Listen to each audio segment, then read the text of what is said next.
I believe that there is a genuine curiosity among the current youth to understand the history and to understand where we come from, considering the constant bile that is spewed out in the name of identity politics from all spectrums and from all parties concerned, so to speak, in national discourse. So I think the best way to actually address this particular issue is by directing students and youngsters to the right sources, or perhaps all sources, but most importantly sources which are intellectually rigorous and which are fairly reliable. So as opposed to specific books, I would recommend authors, given that ultimately books also are the product of an author's vision in terms of what he or she wishes to present to the audience. So I would start off with Swami Vivekananda's writings, his speeches. I would also focus on the works of Sri Aurobindo.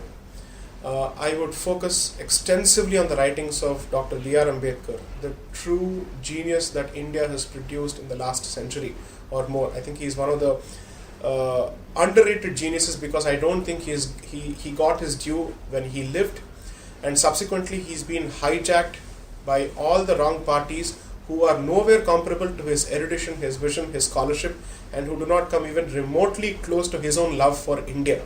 He was at heart an Indian who loved this particular country.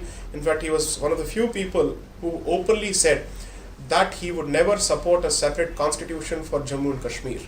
And he was in principle opposed to making Article 370 a permanent solution. So I think it's imperative to read Ambedkar again to understand what did he truly say, because I think people are quoting him selectively.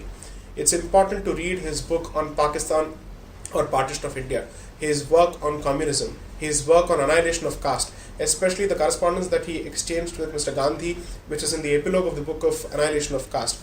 Then the context in which the book called Annihilation of Caste was written, where he was actually summoned to address as the president of the Jatpat Todak Mandal in Lahore, in the Lahore session. So these are books that I think make for mandatory reading. Apart from that, notwithstanding the controversial status that Max Muller has acquired, his works are important to read, because while he propounded, or he started off using the word Aryan in a racial sense, he subsequently clarified that he never meant it in a racial sense.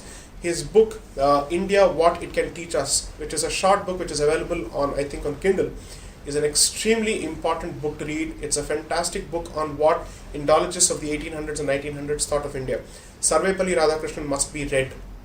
And in fact, there are several authors. But I think once you start reading these people, then you get a true sense of how, in fact, I think it's important to read even Bhagat Singh for that matter, because while today a certain ideology has become associated with an anti-Indian disposition, this man, notwithstanding the fact that he was an atheist, an avowed atheist and a communist according to his own ideology, was an Indian communist whose heart was beating for India and who died for India, as opposed to people who wear leftism on their sleeve and work actively towards the breaking of this particular country.